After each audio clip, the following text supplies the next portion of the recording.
Im ersten Schritt legen Sie das Tuch auf einer Wickelkommode oder einem Tisch ausgebreitet vor sich. Es reicht, wenn Sie eine Fläche von 1,50 Meter zur Verfügung haben.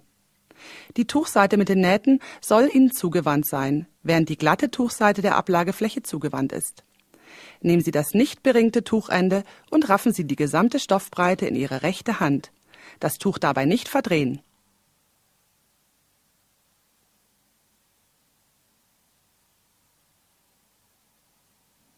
Greifen Sie mit der linken Hand die Ringe und schieben Sie das Tuchende durch beide Ringe hindurch. Führen Sie das Tuchende über den ersten Ring und durch den zweiten Ring hindurch zurück.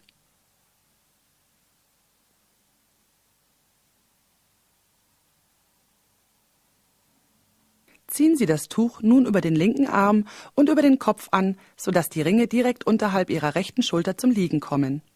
Justieren Sie die Länge der Tuchbahn grob vor, indem Sie Ihren linken Daumen etwa in Hüftknochenhöhe links an Ihren Körper halten. Das Tuch sollte in dieser Position gespannt sein. Falls nicht, ziehen Sie die Tuchbahn durch die beiden Ringe nach. Nehmen Sie Ihr Baby auf die linke Schulter, greifen Sie mit der rechten Hand unterhalb der Tuchbahn von außen nach innen hindurch, um beide Beinchen Ihres Babys zu fassen. Setzen Sie Ihr Baby in Höhe Ihrer Hüfte so auf die Tuchbahn, dass es mit einem Bein vor und einem Bein hinter Ihrer Hüfte sitzt und die Tuchbahn durch seine Kniekehlen verläuft.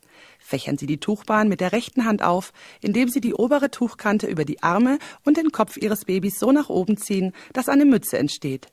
Bei Babys, die ihren Kopf bereits selbstständig halten können, reicht es, das Tuch bis unter die Arme Ihres Kindes nach oben zu ziehen.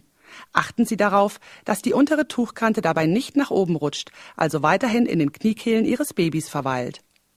Anschließend den Stoff zurück in den Nackenbereich schieben und die untere Tuchkante nach oben Richtung Bauchnabel Ihres Babys schieben.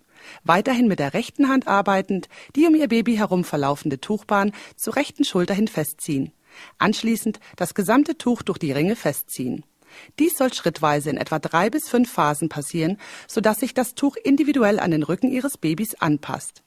Diese Arbeitsschritte wurden durchgeführt, um das Baby mit rundem Rücken in der empfohlenen Spreizanhockhaltung auf ihre Hüfte zu binden. Zum Ausziehen des Tuches die Ringe anheben, um das Tuch zu lockern.